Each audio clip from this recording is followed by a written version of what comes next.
Hey there, everyone. It's Jody Sutter of the Sutter Company, and it's Just Ask Jody Live. Welcome back to my monthly LinkedIn Live series. We've got an interesting guest today. Before I bring him on, I just want to mention a couple of things. But today, what we're going to be talking about, I realized looking as I was waiting to come on stage, looking at that promo graphic, that the talk topic has actually evolved a little bit since we first started promoting it. Yeah, we're going to be talking a little bit about niche positioning, which I think is a topic that agencies, especially small agencies, are always struggling with.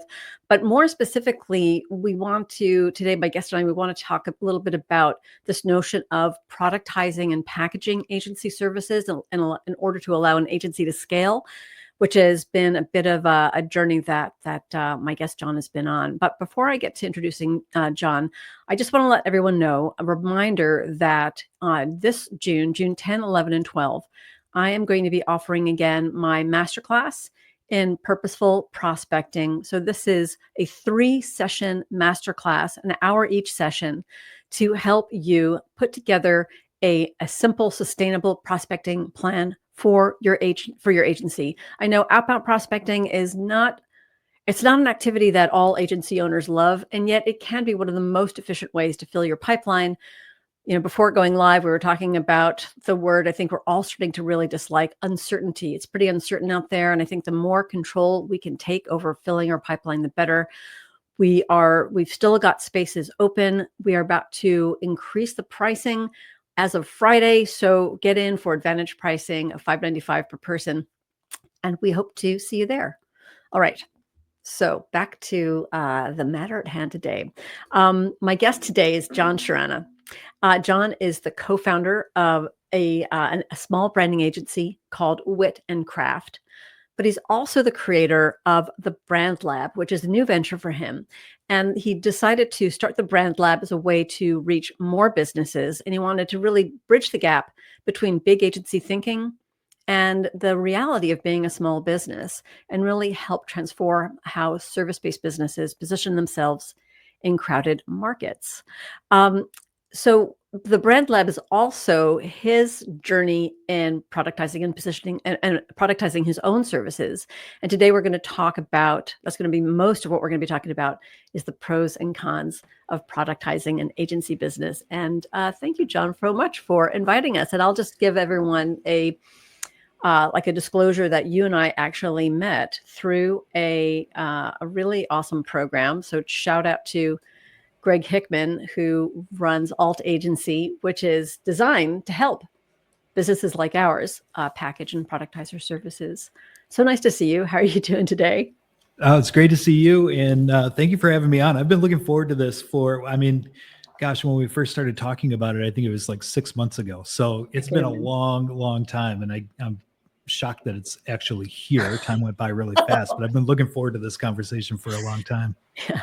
We book our guests way in advance because we're that much in demand. No, it's because I only do this once a month. And well, I'm really glad you're here. And I think that the topic or topics are going to be interesting to our audience. And by the way, for those who are listening live today, if you've got a question or you'd want to have us reorient our conversation to cover a certain topic, just throw in a comment, type it in the chat, and we will be happy to address it live.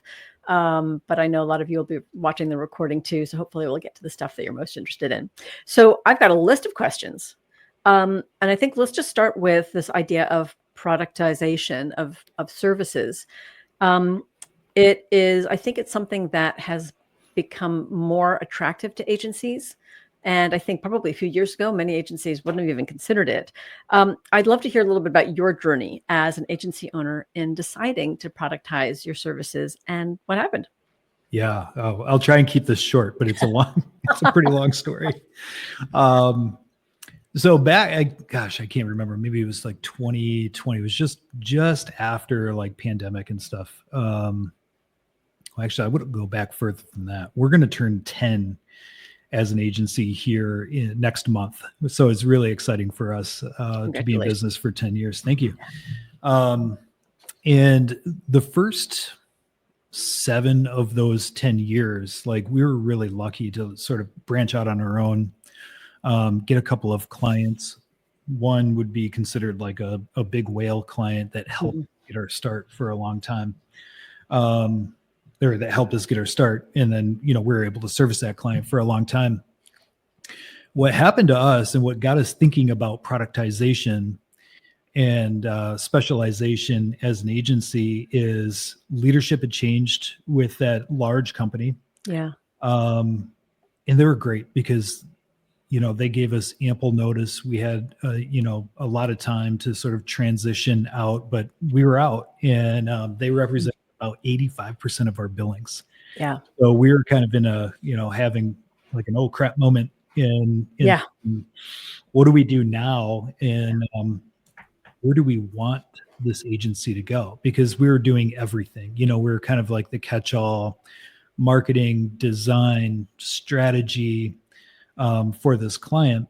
And we looked at this as an opportunity to build and grow the agency that we wanted in the Nice. Yeah. You make it sound like it was so easy, but I'm sure it was also quite difficult as well. Oh my gosh. Traumatic. It was, I lost a lot of hair during that, during that time period. It's also when my beard started going gray too. But, no, I mean, looking back on it now, you can really start to see like, it was a traumatic enough event that got us to, refocus our attention into building the agency that we want. And so basically what happened is we were really good at, in fact, my partner, Lissa, she's a brand strategist. I'm a graphic designer by trade, but we were really good at brand strategy and design. It's what we built Wit and Craft to do. And we wanted to like step away from all of the other stuff, strip it down to just focusing on brand strategy, really good graphic design, building, brand foundations for folks so that they could grow their business. And that's what we did, for a while. And when we were, we mentioned like niching down, we actually serviced primarily the business to business manufacturing companies in doing that. Can I also ask at the time, and again, I know you're looking back on this with a bit of hindsight, but did it feel risky to decide to both narrow your scope of services as well as maybe narrow your target market at a time when all of a sudden you had a big gap to fill at your agency? Yeah, very, very risky. That's also when we got into the program that you mentioned, Alt Agency with Greg Hickman, because he had the frameworks to help us think through that and the support network. But no, we viewed it as being very risky to limit our services and limit the amount of customers that we're going after. However, like being here in West Michigan, and in and around, people call it the Rust Belt area, like there are so many amazing manufacturers of things in this area that we felt it was a risk willing to take. Yeah. I often find that when I talk to other small agencies, clients, or that, yes, there's a dislike of the idea of narrowing the people that they can work with, that they're going to position themselves to work with, because they think they're going to miss out on opportunities, and will there be enough? And I really challenge them to try to think, to try to quantify that market. And I think, as you did, for an agency your size, how many of those types of businesses do you need to thrive? Exactly. Yeah. And that's, we had those same discussions, and so that's what we started doing. What was really cool, and one of the things that we realized as we got into it, one, it was all based off of like work that we've done. So we've always worked with manufacturers throughout our careers, but so we had the experience. But what was really cool is, and we're kind of still experiencing this with that group of folks, is these businesses are in a transition where they're going from sort of like the original founder has been around for 40, 50 years, transitioning to the next generation. And it's really that next generation of ownership that's coming in, taking over these companies, understand the power of like brand and brand strategy and positioning and all of that stuff that we offer. And they're engaging with us. And so it's, we're really like bridging the old versus the new and helping them through that transition too. So that's been a lot of fun. Yeah, I remember when I first heard that you were doing that, what I also really liked about it is that both describes like an inflection point, maybe a mindset, and that people in that position, business owners in that position, have very particular needs. And the more you can understand that, I think the more your other prospects who share those needs will recognize that you're kind of the best qualified to help them through that transition. But you also, I think it's interesting, and where we do, it always happens. We're already off on a tangent. But I think you also said that you tried that for a short time and then you pulled back from that. You sort of experimented with it. You're like, this might not work. So tell me a little bit about what happened there too. Yeah. So we still service those clients, but that's not our focus anymore. And through that process, also, I should take another step back. When we were productizing, we had to figure out how to sell ourselves. Yeah. Like we were never in the position from starting the agency that first 6-7 years of being in existence where we actually had to go drum up new business. Like, yes, we were very lucky. It just sort of happened.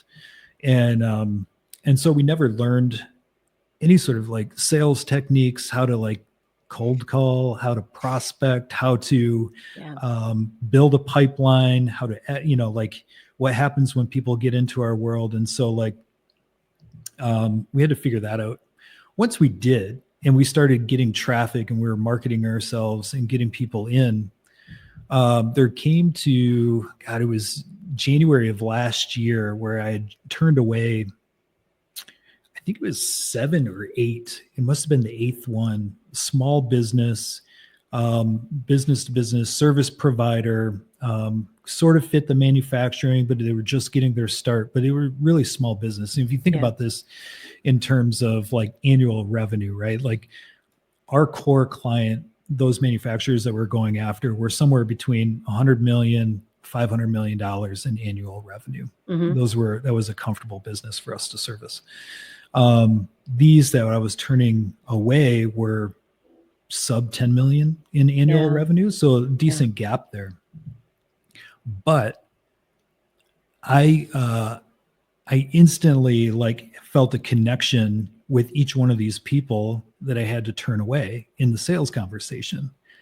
And I knew that like they're at such a disadvantage from not engaging with us in developing their brand position, the strategic brand foundation. Yeah. I knew that there had to be a way that we could like help them. Like, how could we drive our prices down a little bit more? Get them into the door so we could work with them and really help them grow their business. Yeah. So when you say drive your prices down, I'm going to rephrase that for you. So offer them a lower price service or lower price offer. So just to be clear, what you didn't do is say, well, just because they're small and they need our help, we're just going to cut our prices in half, or you cut your fees in half.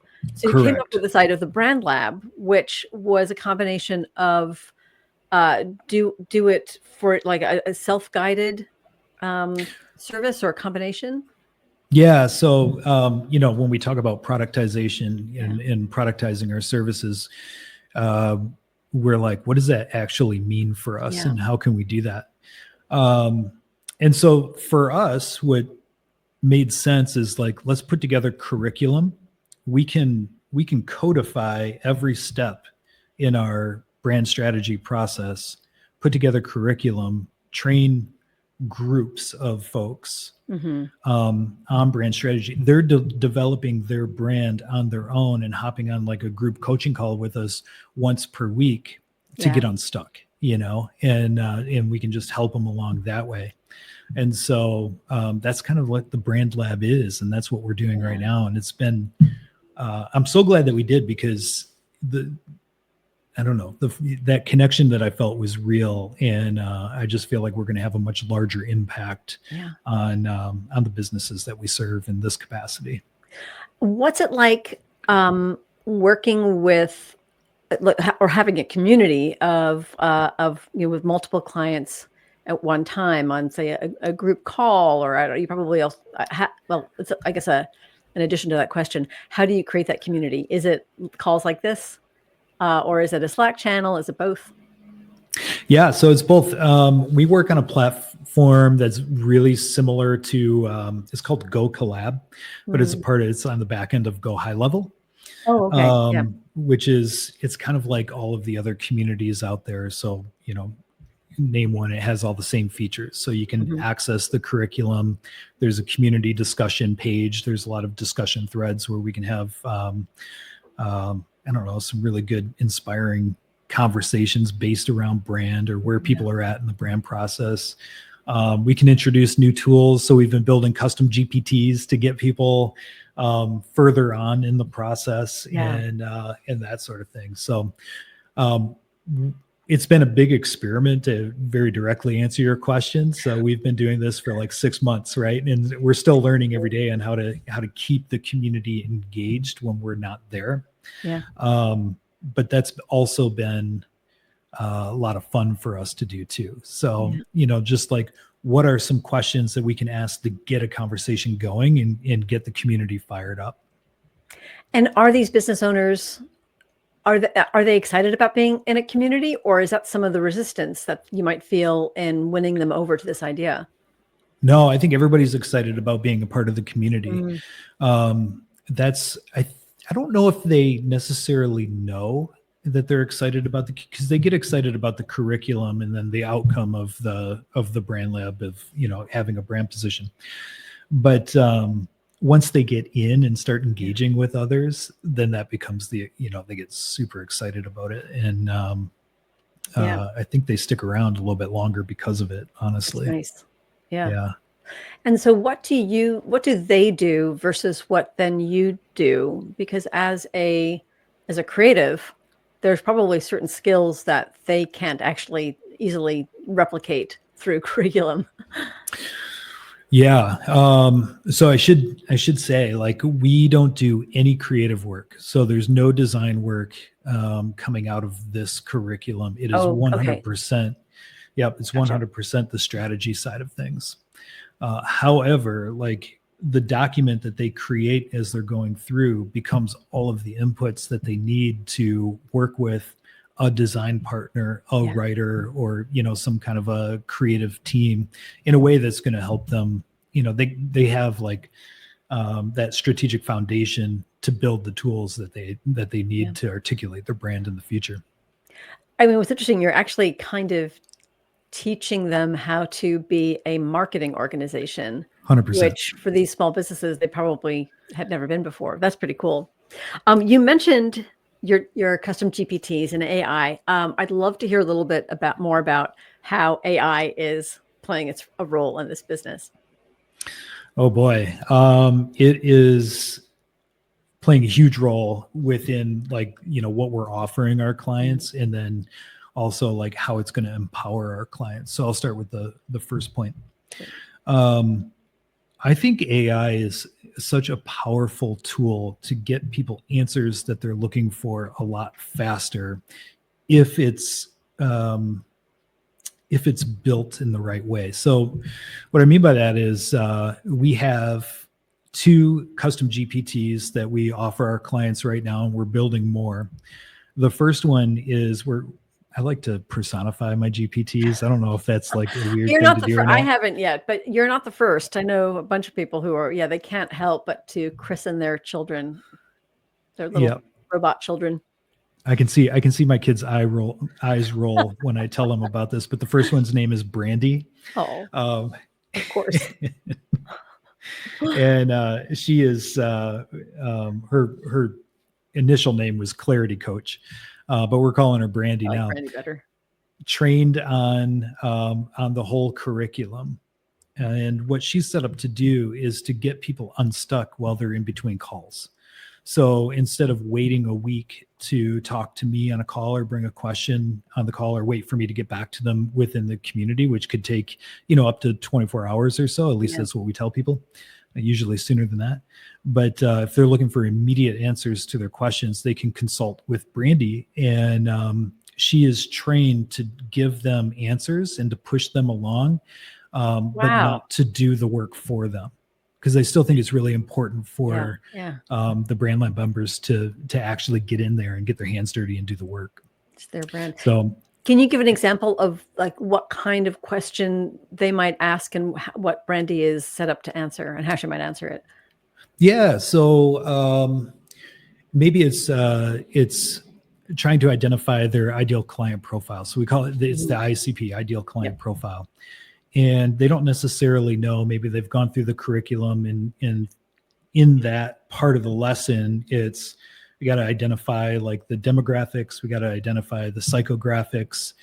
These are terms that maybe small business owners aren't necessarily familiar with. So then they can consult Brandy, get a little bit more information on there, and then she's going to ask probing questions that get them to really understand what that is, but also help them develop, let's say the psychographic of their ICP. Yeah, that's pretty cool. So yes, that you can still have them, as you say, your customers, your clients are still doing the important work in order to, because it's their brand, they have to create it. But this AI tutor is pushing them along the right direction. It's it's helping them, supporting them in an area where that maybe they're not experts. And that was one thing. Yeah, it was one thing when we were creating the curriculum. We're like, oh my gosh, this is so unfriendly for anybody who's not a part of, maybe the agency world. Using terms like psychographics, I don't know, like how do you make that more approachable? Everything that we've done is meant to empower, not to, ask more questions. So we look at it, the custom GPTs is doing the same thing. Yeah. Another one that we have is he's pretty cool. His name is Blair Sutton, and he's your analyst. What is there a play on words with Blair Sutton that I'm not getting, or is that just I don't know. Like it's just square sounding name. That's what happened, in the spur of the moment when I was creating it. I was like, oh, this sounds like a Blair Sutton. So no rhyme or reason behind it. But he's set up to do all of, help you through the competitive analysis portion of it. So the first step is analyzing your competitors and seeing what the competitive landscape looks like and sounds like. And so just with a company name, if you have a URL, it's better, but you can give that to Blair and he's going to come back with reporting on, here's all the messaging that's out there. He's going to come back with some insights on, sort of like what their strategy is. So they're insights, they're educated guesses, but at least it paints a picture for our members to really understand what their competitors are doing and saying out in the marketplace. Yeah, that's interesting. It may actually get me to change my mind about competitive reviews or competitive analyses. I think probably for your clients, it might be different because their businesses are so specific. They probably do have very specific ideal customer profiles. For my business, which, I work with people like you.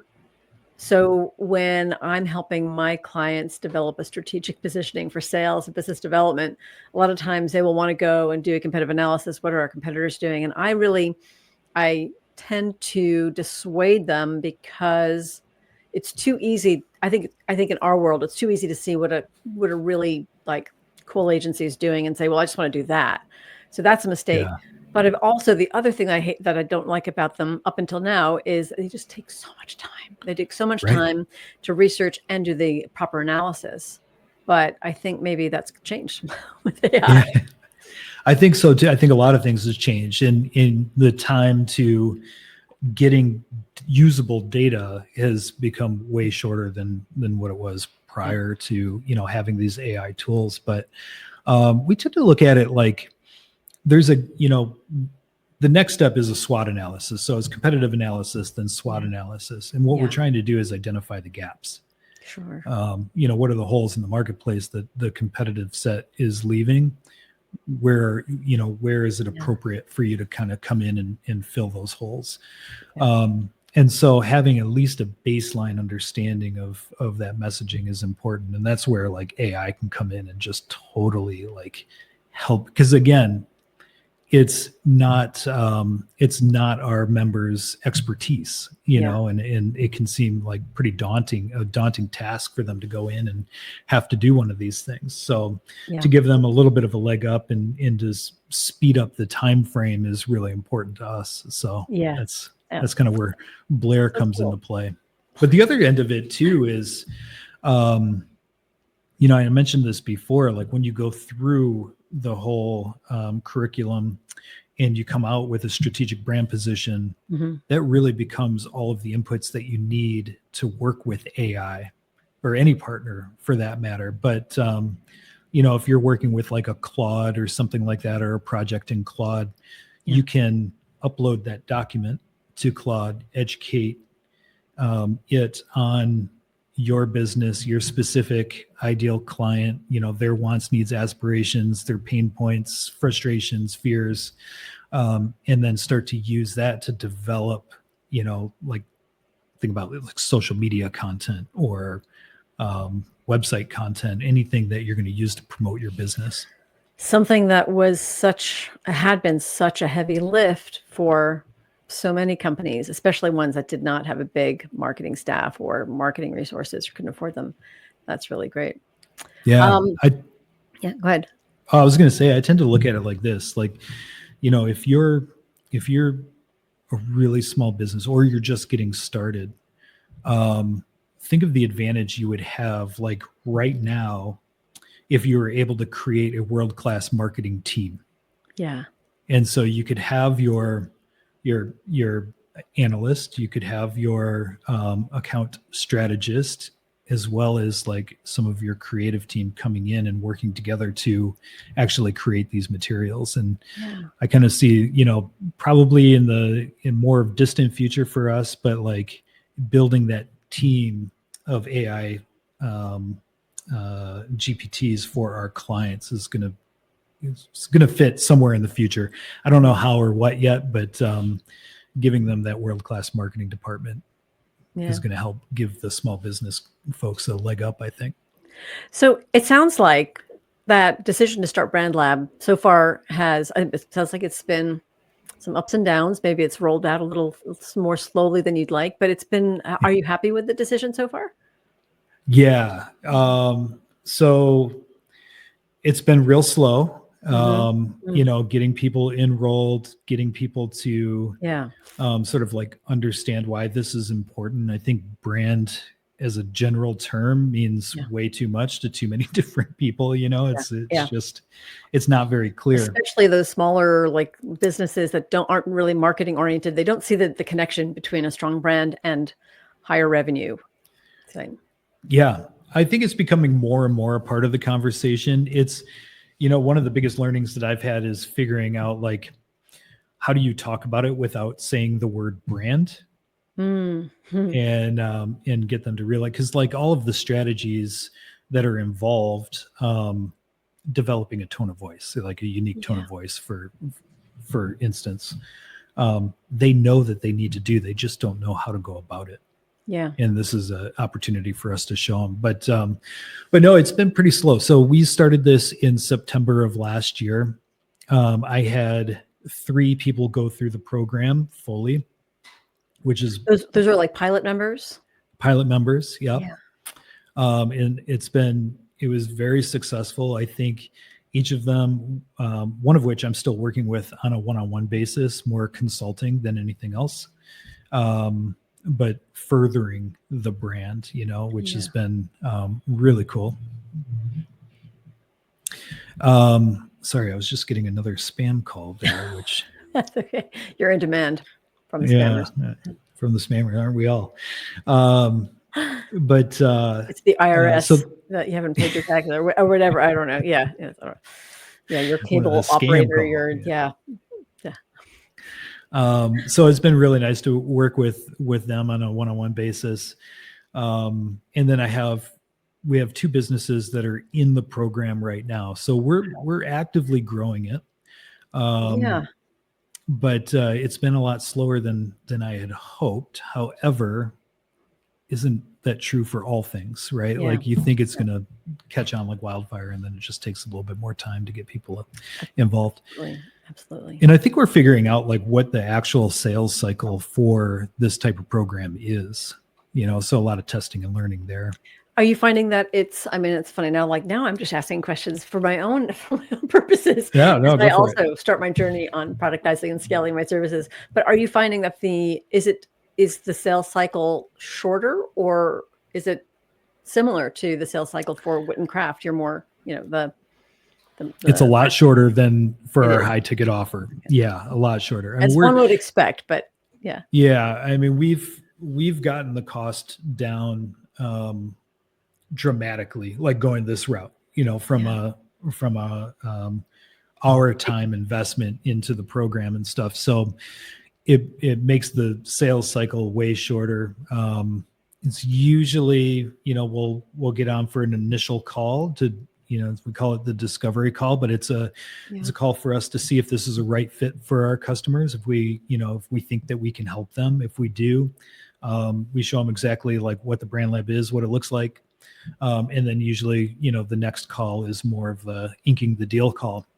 Yeah. But yeah, I mean, this morning it was a one and done call, which was really one call cool. close. So that's kind of unheard of in the agency world. So that's pretty impressive. Congratulations. Thanks. It's kind of my first too. So I'm pretty excited. It's a big day. We're talking to you on a big day. Congratulations. Wow. Thanks. So it also sounds like, and no plans to, or I should say, rephrase, plans to keep Wit and Craft and the Brand Lab, both of them up and running, both of them operating. The Brand Lab is our future. So, doing this, having the more product, I find that I really love this part of our business, and probably, a little bit because it's new, but I think it allows us to help way more people. Like it's a little bit more rewarding. Yeah. Not to say that the Wit and like our more high ticket partners aren't rewarding, but I just think of like all of the small businesses that are going to be able to take advantage of the same tools that like large corporations, have been using for years. Like how much this is going to level the playing field for them. And so that keeps me going and really driven and energized about this venture. Yeah. As was even in your bio in the intro, that big agency thinking for the reality that is running a small business. We have gone a little bit past our time. So first of all, thank you for sticking around for a few more minutes, and thank you for being here today. I think we covered a lot in a little more than a half an hour, than 30 minutes. Is there anything that I didn't ask you that you would have liked me to ask you? Anything that that's missing that you would love to impart to the folks listening to this live or on the recording? Oh gosh. No pressure. And if we've covered everything, so be it. We did. I think, let's see. Or even like encouragement. It sounds like, I know that productizing your services so far has been a still an experiment, but worthwhile experiment. Yeah. I guess, words of encouragement. At what point should an agency owner start to consider whether this might be right for them? I think right now. I mean, I think everybody needs to start, the day of the, especially like there's always going to be I come from big agencies. So like, this is going to date me a little bit, but from like the J. Walter Thompsons of the world, like there's always going to be the very large agencies. Right. But if you're looking to start, or if you have started an agency of your own, no time like the present, like niche down, really figure out like who your audience is, the problems, the specific problems that you can solve for them. And don't be afraid, like you're not limiting, it actually opens more doors. And I think like for me and for Lissa, my partner, when we were initially thinking about just becoming a branding agency for manufacturing clients, it was daunting. And we're like, well, we're going to turn away like all of these other people. But it was quite the opposite. Like it opened more doors and more opportunities for us than not, which sounds a little counterintuitive because you're limiting your audience, but that's just the way that it happens. And we had to experience it. We knew it was the right thing. We had to experience it in order for it to sort of lessen the anxiety that was involved with that decision, you know? But I think gone are the days of small agencies, full service agencies. Like figure out. Yeah. I don't know. Is that controversial? No, I agree. I think I agree with you mostly, but it's sort of funny. I think gone is it? I think we got a little ways to go. I think there are probably the majority of small agencies out there are saying, well, I'm going to stick with my fully integrated, full service positioning for now. Sure. But I agree. I think it just makes it harder for a small agency. You just have to work that much harder. Your universe is that much bigger. And so if there's limited time for business development, wouldn't it be nice for it to make it that time as efficient as possible? That's how I feel. That's how I operate my business. But I get it. Yeah. I kind of look at it this way. You know, we do one thing. We're one cog in the wheel. Yeah. We have really skilled niche down partners that can handle other things. So like media planning and that sort of thing. We work with just a really brilliant outfit out of LA, Launchbook, and they do all of our digital media planning and stuff when it's needed. Yeah. And so, you know, for us as a small agency, like micro agency, really, we don't have to carry the overhead, but we can still sell the service when and if the need becomes available, you know? Yeah. Jon, it sounds like you have developed such a cool pair of businesses in Wit and Craft and the Brand Lab. I'm so grateful for you being here today. I hope that lots of people get a lot out of this conversation. If people would like to learn more about your experience, is it okay if they hit you up on LinkedIn or? Hit me up on LinkedIn. Yeah, hit me up on LinkedIn. You can check us out at branding-coach.com. Great. Specifically for Brand Lab and Wit and Craft. In the chat as well. Branding-coach.com. Correct. Yep. Yeah. Okay. Yep. Good. And then witandcraft.com as well. So also a great name for an agency too. I wish I could take credit for it. That was all Lissa. Good. Thank you, Jon. It was so great to see you. Thanks, Jody. Appreciate you and appreciate your time.